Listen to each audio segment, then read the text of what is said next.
오늘 계시록 17장 1절에서 5절 말씀을 가지고 큰 바벨론인 큰 음녀의 멸망이란 제목으로 말씀을 나누겠습니다.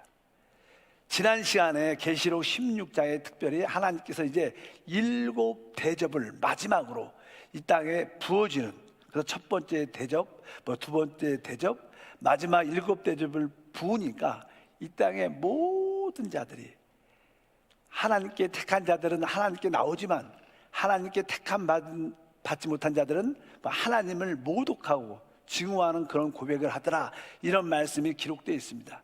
7 대접을 통해서 하나님은 이 땅을 심판하십니다. 하나님께서 이 땅을 심판하실 때 그 심판에 어떤 대상이 있습니다. 심판의 궁극적인 그 대상이 무엇인가? 창세기에 보게 되면 우리 인류가 타락할 때 아담과 하에 하나님 말씀에 불순종한 그런 타락으로부터 시작해서 또 가인은 동생을 쳐 죽이고 점점 사람이 깊이 타락해서 마지막 타락은 바로 바벨탑을 쌓고, 그 바벨탑의 사건은 모든 인류가 하나가 돼서 하나님을 집단적으로 반역하는 겁니다. 집단적인 반역. 그래서 결국 하나님은 바벨탑을 무너뜨리고 언어를 혼잡게 하시고 모든 인류를 흩어버리십니다. 그런 하나님의 심판에 가장 강했던 것은 바로 집단적인 반역을 의미했던 바벨탑 사건인데, 이 바벨이라는 이런 단어는 혼돈이란다. 혼돈. 이 사단이 우리 가운데 역사할 때마다 항상 혼돈과 어지러움이 있어요. 어지럽힘이 있는데, 오늘 또 이 성경을 읽다 보면 이 바벨론, 결국 그 바벨탑이 점점점 인류의 타락으로 점점점 확장돼서 마지막 때 2 바벨론이 나와요. 하나는 종교적인 바벨론, 하나는 이 경제적인, 정치적인, 경제적인 그런 바벨론이 나와서 하나님께서 심판하는 궁극적인 대상은 다른 게 아니라 종교적인 바벨론과 또 하나는 정치적인, 물질적인 그런 바벨론을 심판한 이야기가 기록됐습니다. 그래서 16장에 하나님이 7 대접을 부으면서 이 땅을 심판하는데, 그 심판할 때 결국 하나님의 심판의 대상이 무엇인가? 바로 오늘 17장에 바로 종교적인 바벨론이었던 큰 음녀가 심판을 받고, 또 이제 19장에는 이제 정치적인, 물질적인 이렇게 시장 경제죠, 이 땅에 있는 모든 그런 시스템이 무너지는 그런 사건이 기록되어 있습니다. 오늘 17장은 바로 종교적인 바벨론이 멸망받는 이야기를 쭉 합니다. 그래서 우리 1절과 2절을 다시 한번 읽어보니까, 또 7 대접을 가진 7 천사 중 하나가 와서 내게 말하여 이르되 이리로 오라. 많은 무리에 앉은 큰 음녀가 받을 심판을 내게 보이리라. 땅의 임금들도 그와 더불어 음행하였고 땅에 사는 자들도 그 음행에 포도주에 취하였도다 하고, 이렇게 말씀합니다. 여기에 큰 음녀라고 말하죠. 이 여자는 어디에 앉아있냐? 많은 물 위에 앉은 큰 음녀, 많은 물 위에 앉아있다, 물 위에 앉아있다. 그 물 위에 앉아있다는 뜻이 무슨 뜻이냐? 그래서 그 설명이 17장 맨 뒷부분에 설명이 기록되어 있는데, 15절 읽어보니까 또 천사가 내게 말하되 내가 본 바 음녀가 앉아있는 물은 백성과 무리와 열국과 방언들이다. 그러니까 사실 이 큰 음녀는 이 단일 종교를 주체로, 단일 종교를 주도적으로 인도한 로마 캐톨릭을 말하는 거예요. 캐톨릭 교회를 말합니다. 이 로마 캐톨릭이 지금 이 단일 종교를 앞장서서 주도적으로 지금 이끌고 가고, 좀 있으면 단일 종교가 이루어지게 됐습니다. 근데 이 로마 캐톨릭은 전 세계에 한 4분의 1 정도의 성도를 자기들의 성도로 붙잡고 있어요. 전 세계 4분의 1 정도가 캐톨릭의 영향 가운데 있죠. 한국은 조금 덜하지만 남미나 많은 유럽이나 많은 교회들이 이 캐톨릭 영향가에 사실 있습니다. 그래서 이 캐톨릭 이 교회는 바로 많은, 여기 보니까 물은 백성과 무리와 열국과 방언들. 그래서 사실 각 나라의 많은 열국들의 대통령이든 왕이든 간에 그런 사람들이 항상 누굴 만나려고 그래요? 이 교황을 만나려고. 교황의 정치적 입지가 아주 크기 때문에 그 교황과 이 어떤 접촉을 통해서 자기들의 어떤 위상을 강하게 만들려는 그런 역사가 많지요.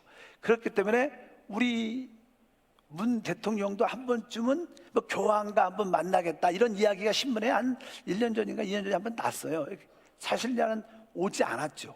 교황이. 또 그런 만남들, 모든 대통령들은 교황을 만나는 게 나름대로 어떤 꿈이죠.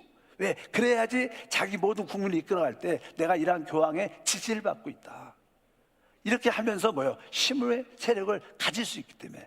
그러니까 어떻게 보면 이 큰 음녀는 모든 세계에 있는 많은 나라와 백성들을 우지자지하고 있는, 그래서 그 여자가 큰 물 위에 앉아 있다, 이렇게 표현을 합니다. 바로 그것을 우리가 로마 캐톨릭 교회라고 말씀하고, 이 로마 캐톨릭 교회는 앞으로 단일 종교를 주도적으로 이끌어가서 이 적그리스도와 서로 이렇게 같이 하나가 돼서 이 세계를 이끌어가는데 주도적인 역할을 하게 될 것입니다. 이제 3절 한번 읽어보면, 곧 성령으로 나를 데리고 광야로 가니라. 내가 보니 여자가 붉은 빛 짐승을 탔는데 그 짐승의 몸에 하나님을 모독하는 이름이 가득하고 7 머리와 10 뿔이 있으며. 여기 이제는 그 여자가 탄 이 짐승, 붉은 빛 짐승을 탔는데, 이 붉은 빛 짐승, 그러면서 그 짐승의 몸에 하나님을 모독하는 이름들이 가득하고, 이렇게 말씀합니다. 근데 이 짐승이 무엇이냐? 이 짐승이 무엇이냐? 보통 이 짐승을 이제 앞으로 나타날 세계를 이끌어갈 적그리스도라고 이제 보통 말도 많이 합니다. 정치적인 그러한 파워를 가지고 있는 그런 사람을 의미하는데, 바로 이 여자와 붉은 빛 짐승, 그 짐승의 이름은 하나님을 모독하는 이름이 가득하고 7 머리와 10 뿔이 있다. 그래서 7 머리는 여러 가지 의미가 많아요. 2가지 해석이 있어요. 뭐 이렇게 지금까지 하나님을 반대해 왔던 세력들이, 큰 인간 정부가 있어. 뭐 우리가 알은 뭐 처음에는 뭐 우리가 바벨론, 그 앞에는 아수르라는 나라다. 아수르, 뭐 바벨론, 메데아, 바사, 이렇게 또 우리가 헬라, 나름대로 앞으로는 또 이제 로마 제국, 이렇게 점점 지금 이 시대는 이제는 뭐 이 세계를 누가 이끌고 하는가, 그래서 앞으로 나타날 적그리스도가 이끌어갈 것이라 말은 하는데, 그런 나라의 큰 이야기로 뭐 7 머리 이렇게도 표현도 하고요. 또 한편적인 해석에 읽어보면 이 7 머리는 사실 이게 로마시가 주변에 7산으로 둘러싸여 있습니다. 그래서 이게 로마시를 중심으로 갖고 있는 바티칸 궁이 로마 캐톨릭의 본부를 말하는 게 아닌가, 이렇게 설명도 많이 합니다. 근데 여기 10 뿔이 있다. 그래서 앞으로는 이 적그리스도를 아주 열렬하게 지지하는 10 뿔, 10 왕이죠. 10 대통령이죠. 그러니까 10 국가가 이 적그리스도가 앞으로 나타날 때 전폭적으로 그 적그리스도를 도하고 추종하는 그런 나라들을 의미합니다. 그래서 항상 10뿔 시대, 10뿔 시대라는 뜻은 그런 뜻을 갖고 있습니다. 앞으로 나타날 적그리스도를 한 10개 나라가 적극적으로 지지하고 추종하면서 그를 돕는, 그래서 10뿔 시대, 이런 말을 하죠. 여기에 말씀이 쭉 기록되어 있는데, 사실 여기에 3절에 처음에 보니까 이렇게 써 있죠. 곧 성령으로 나를 데리고 광야로 가니라. 우리가 이러한 이 마지막 때 이 큰 음료, 아니면 큰 붉은 빛을 입은 짐승, 적그리스도의 세력을 영적으로 눈이 띄우려면, 여기 보니까 써 있어요. 성령으로 나를 데리고, 이 성령으로 나를 데리고 원어에는 영 안에 있었던 이런 뜻입니다. 그러니까 여러분들이 항상 영 안에 있을 때 하나님의 계시가 보여진다는 거예요. 우리 생각과 육신 안에 있으면 이런 것들이 깨달아지지가 않아. 이런 말씀을 들어도 그게 무슨 소리지? 서서 믿어지지도 않습니다. 항상 우리가 영 안에 있을 때 하나님의 계시는 우리한테 빛으로 올 수 있다는 사실. 그래서 여러분들이 항상 오늘 말씀처럼 성령이 여러분을 데리고 가는, 영 안에 있는 그런 사람이 되기를 바랍니다. 그리고 광야로 가니라. 광야라는 뜻은 다른 뜻이 아니라 이제 세상에서 구별된 장소죠. 광야. 그러니까 세상에서 구별된 장소, 이런 뜻을 우리가 보통 광야에서 이렇게 말을 하는 것처럼, 바로 우리는 세상에서 나와야 됩니다. 종교적인 그러한 영역 안에서 나와야 살아있는 그리스도를 직접 볼 수 있는 거예요. 여러분의 그런 은혜가 있기를 바랍니다. 그래서 시브리서 13장 13절에는 이렇게 말하죠.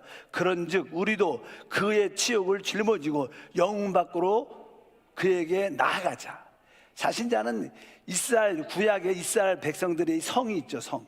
그 성을 영문이라고, 들어가는 성을 영문이라고 말하는데, 그 예전에 사람 성은 대부분 종교화돼 있어요. 종교화.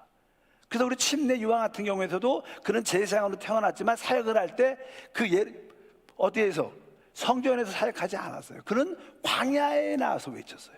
종교적인 그런 영역에서 벗어나야 된다는 거예요. 우리 신앙생활에서 종교적인 영역에서 벗어나는 것은 바로 하나님의 계시를 받는 길이다. 여러분들이 영문 밖으로 나와야 됩니다. 그리스도가 있는 영문 밖으로 나와야 되고, 영 안에 있어야 되고, 오늘 말씀에 세상에서 나오는 그런 성도가 되기를 바랍니다. 우리 3절 4절 계속 읽어보니까 4절에 이렇게 써있죠. 그 여자는 자줏빛과 붉은빛 옷을 입고 금과 보석과 진주로 꾸미고 손에 금잔을 가졌는데 가증한 물건과 그 음행에 더러운 것들이 가득하더라.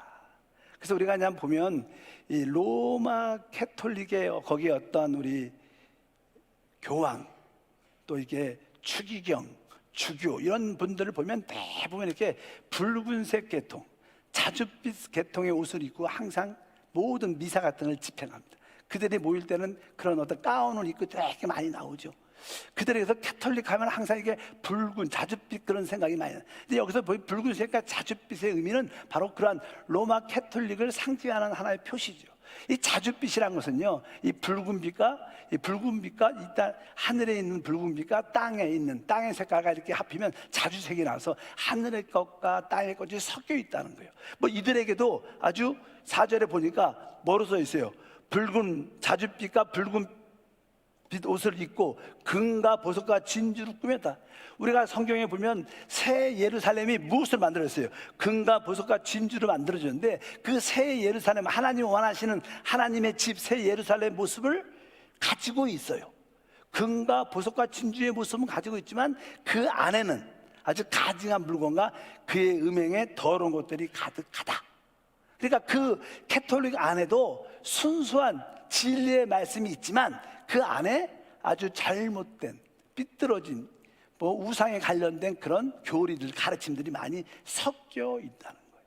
그래서 그 여자를 큰 음녀라고 부르는 것입니다. 하나님을 제대로 믿는 게 아니라, 오직 그리스도를 경배하는 게 아니라 다른 것들과 섞여서 그리스도를 경배한다는 그런 가르침들이 많다는 거예요. 그런 것을 뭐라 그래요? 음녀라고 말합니다. 영적으로도 마찬가지죠. 우리가 영적으로 우리는 오직 주 예수 그리스도, 우리가 찬양할 때도 오직 주의 이름을 부르는 자가 복이 있고, 그 이름을 믿는 자가 복이 있고, 주 예수 이름 앞에 나오는 자가 복이 있는 거예요. 우리에겐 다른 하나님의 이름이 있지 않습니다.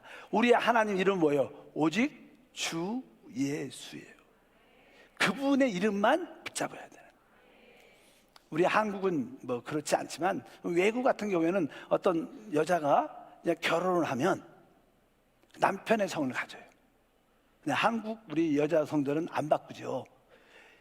왜?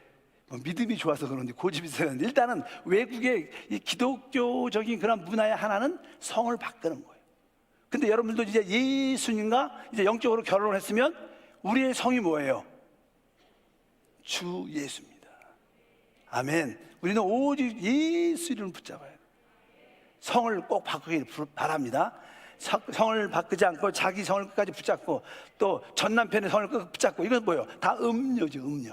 이런 뜻으로 여기 설명을 쭉 합니다.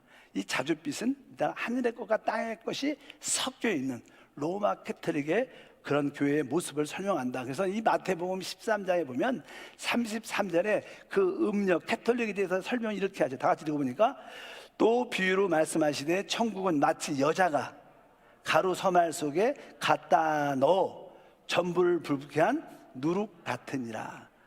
그러니까 이 교회 역사에 보게 되면 캐톨릭 역사가 시작될 때 원래 우리 하나님 앞에는 소제라는 제사법이 있어요. 소제는 뭐예요? 아주 밀을 아주 곱게 가는 거예요. 곱게 갈아서 그것을 갖고 하나님께 드리는 그런 제사법이 있는데, 이제 여기 보니까 이 로마 캐톨릭은 거기다 뭘 넣어요? 누룩을 집어넣은 거예요. 누룩은 악한 교리, 죄, 잘못된 것을 의미하는데 누룩을 집어넣으니까 아주 고운 떡이 아니라 거기에 아주 누룩이 들어가서 빵이 이렇게 부풀려졌어요. 근데 항상 이 소재, 밀가루 만든 떡만 이렇게 먹으면 별로 맛은 없죠.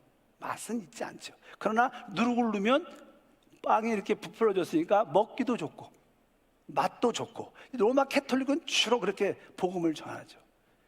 하나님 말씀이 어렵다. 그러니까 하나님 말씀을 그대로 전하면 성도들이 이해하기 어렵다. 그래서 좀 이해하기 쉽게 조금 포장을 많이 해서, 여러 가지로 포장을 많이 해서, 그래갖고 어떻게 해요? 그런 것을 설명하는 이야기가 많죠. 이제 로마 캐톨릭 가면 그냥 거기에 주로 보면 저는 예수님과 마리아 상들이 늘 있어요. 또 그런 초상화 같은 것도 많이 있죠. 혹시 여러분 집에 가도 예수님의 초상화가 방에 하나 걸려져 있지 않을까?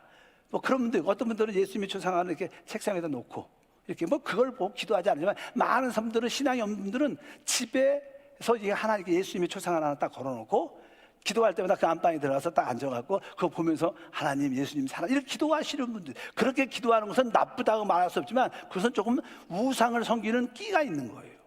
우리 하나님 뭐예요? 영이셔요. 그런 거 하나 예수님의 상을 만들어 놓고 어떤 우상 같은 우상은 아니지만 이게 어떤 모형을 만들어 놓고 그걸 품고, 어떻게 보면 십자가도 이게 액세서리 같이 이렇게 이쁘게 되고 이렇게 갖고 다니는 분도 있어요. 기도할 때 십자가를 붙잡고. 그런 것들도 어떻게 보면 조금은 정상적인 신앙이 아니죠. 그것도 조금은요, 우상에 관련된 캐톨릭의 영향을 받는 사람들은 주로 그렇게 기도를 많이 해요. 그것이 합당치 않은 것이다. 어차피 그런 것은 영적인 음행과 관련된 요소다. 우리는 오직 믿음으로 영 안에서 하나님을 섬기고 봉사하고 기도하는 우리 모든 성도가 돼야 될 줄 믿습니다. 그래서 한 17장 5절 읽어보니까 그의 이마에 이름이 기록되어 있으니 비밀이라, 큰 바벨론이라, 땅의 음료들과 가증한 것들의 어미라 하였더라.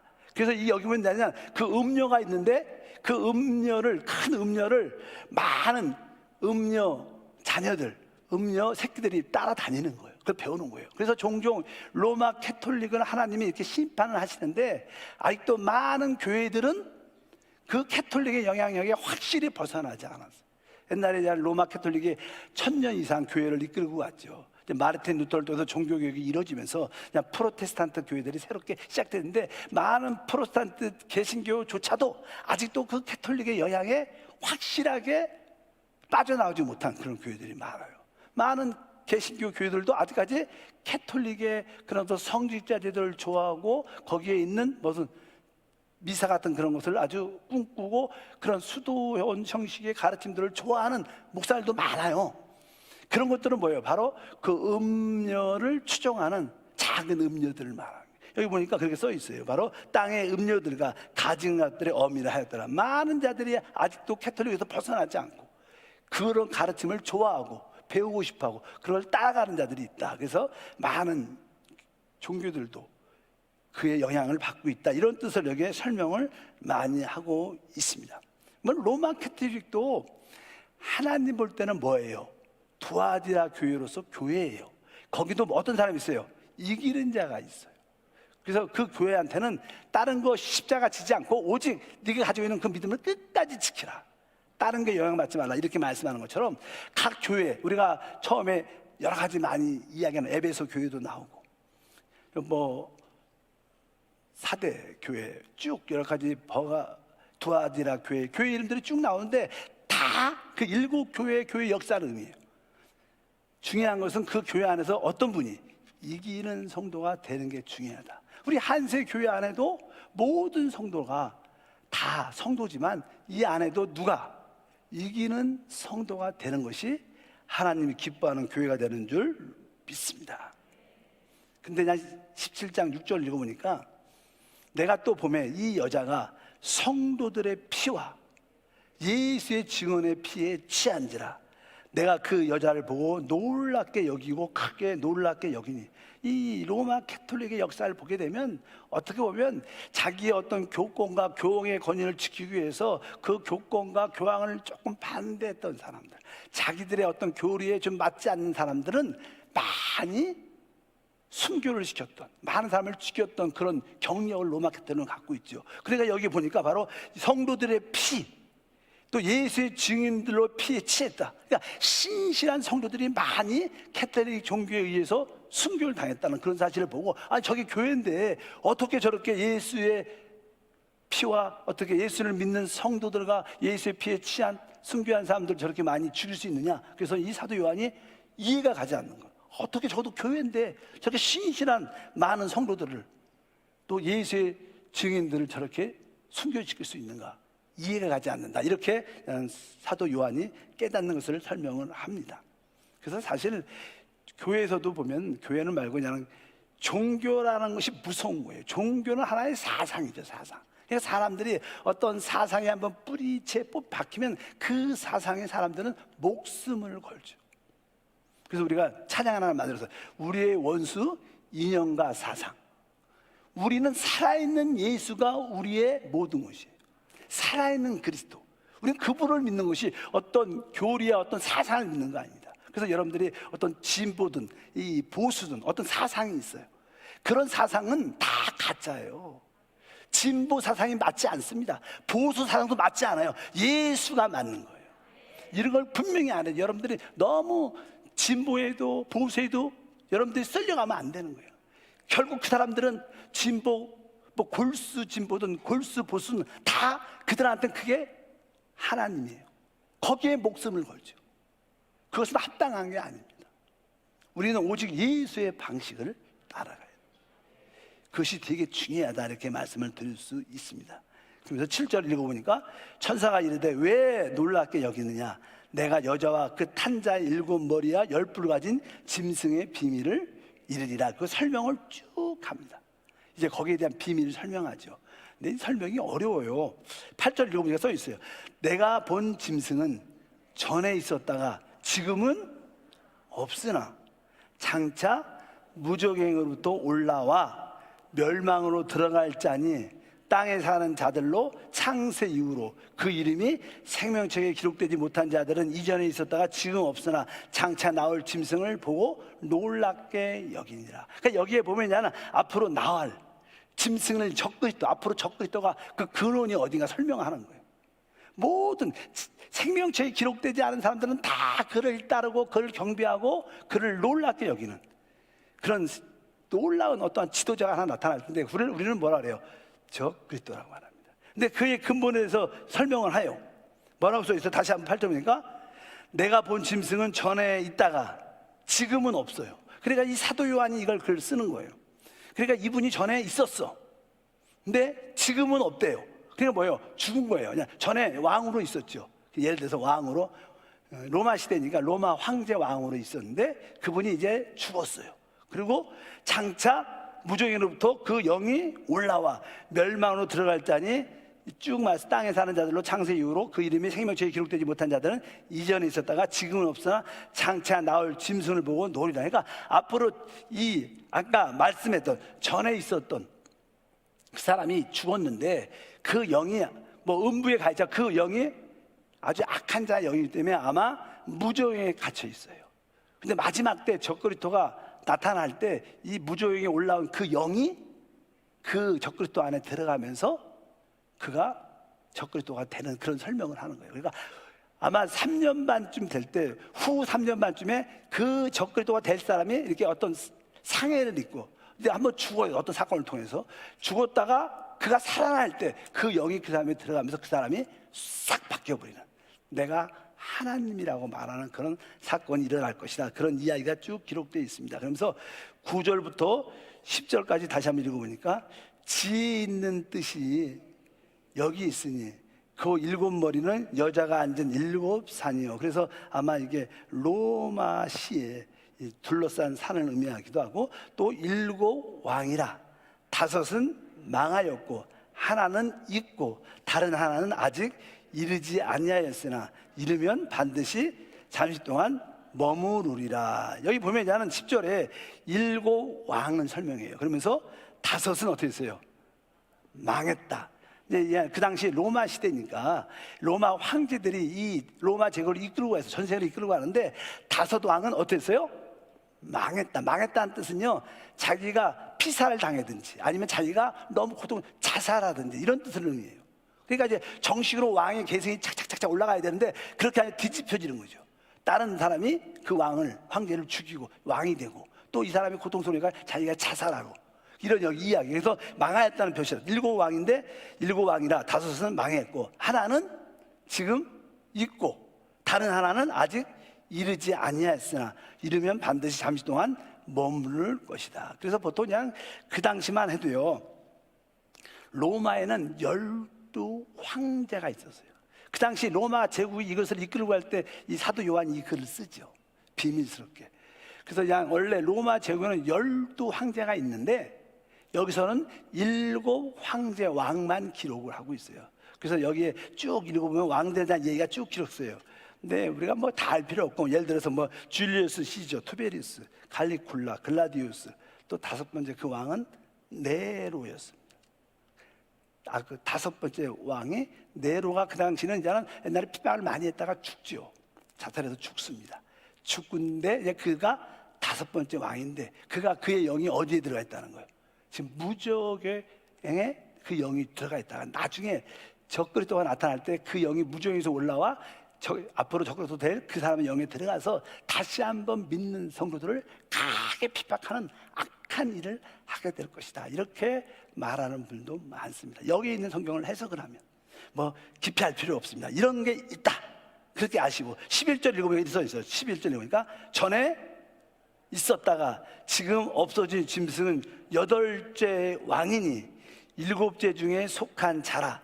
그가 멸망으로 들어가리라. 여기 보니까 전에 있었다가, 전에 네로 황제가 있었어요. 네로는 이미 죽었어요. 그래갖고 이제 사도 요한이 그래서 그 다음 황제가 그 황제가 이 로마 제국을 이끌고 가고 있는데, 지금 뭐 전에 있었다가 지금 없어진 짐승은 8번째 왕이 될 것이다. 근데 이 8번째 왕이 누구냐면 적그리스도인데, 근데 적그리스도인데 여기 보면 7에 속한 자라 이렇게 말을 해요. 원래 우리가 말하는 적그리스도가 나타나서 유대인과 이렇게 평화 조약을 7년 동안 맺어요. 전 3년 반 동안은 아주 관계가 좋고 진짜 이스라엘 사랑하고 이 중동의 모든 것을 회복하기 위해서 맺은 거예요. 평화를 위해서, 가짜로 한 게 아니라. 근데 그 7째 왕이 어떤 테러나 어떤 사건을 통해서 죽습니다. 근데 그가 3일 만에 살아난다는 거예요. 성경에 쭉 기록되어 있죠. 그럴 때 그가 살아날 때 누구 영이, 아까 그 네로 영이 이 사람에 들어가면서 이 사람이 8번째 왕이 되고 적그리스도가 된다, 이렇게 설명을 쭉 하는 거예요. 뭔지 모르지만 그렇게 서 있습니다. 13장 3절에 보면 있어요. 13장 3절에 보면 그의 머리 하나가 상하여 죽게 된 것 같더니 그 죽게 된 상처가 나음에 온 땅이 놀랍게 여겨 짐승을 따른다. 그러니까 이 3년 반쯤이 지나고 후 3년 반 될 때 이런 어떤 사건이 일어나면서 그에게 아마 네로 영이 들어갈 것이고 그가 적그리스도가 돼서 8번째 왕으로서 이 세계를 3년 반 동안 통치할 것이다. 그래서 그냥 그가 통치할 때 우리가 말하는 666 이런 모든 시스템을 사용하죠. 그렇게 이런 이야기가 쭉 기록되어 있습니다. 결국 그는 얼로 드러나 그는 영원한 멸망으로 심판받을 그러한 사람이 될 것이다, 이렇게 말씀합니다. 그래서 결국 이제 처음에는 적그리스도가 말하니까 7년 평화 조약을 맺을 때 그 처음에는 아주 좋은 관계로 평화를 맺죠. 이스라엘과 주변 중동에 있는 모든 아랍 국가들과 더불어 좋은 관계로 이미 그것이 시작됐죠. 어떻게 보면 뭐 트럼프나 그 사이 쪽을 통해서 이미 몇 번 이스라엘과 아랍에미리트 계속 요새 평화 조약을 맺고 있거든요. 그런 일들이 어떻게 보면 시작이 되는 거예요. 여러 나라들과 그런 계약을 맺는다고 써 있어요. 그래서 지금 그런 것이 시작이 되고 있어요. 그래서 지금은 3년 반 동안은 아주 좋은 관계죠. 좋은 관계. 근데 나중에 아까 어떤 사건을 통해서 네로 영이 무정에서 올라와 그 사람이 들어가면서 그 사람이 달라지는, 그럴 때 로마 캐톨릭의 주제는 단일 종교를 지금 만들어내는 일을 합니다. 그리고 모든 종교를 통폐 앞에서 자기가 최고의 리더가 되는 거예요. 근데 그 앞으로 어떤 이 땅을 이끌어갈 적그리스도가 3년 반, 7년 계약할 때 누가 아직까지는 이 종교의 역사, 로마 캐톨릭의 파워가 강하니까 이분과 같이 짐승, 적그리스도가 서로 좋은 관계로 7년 평화 조약을 맺습니다. 관계가 좋아요.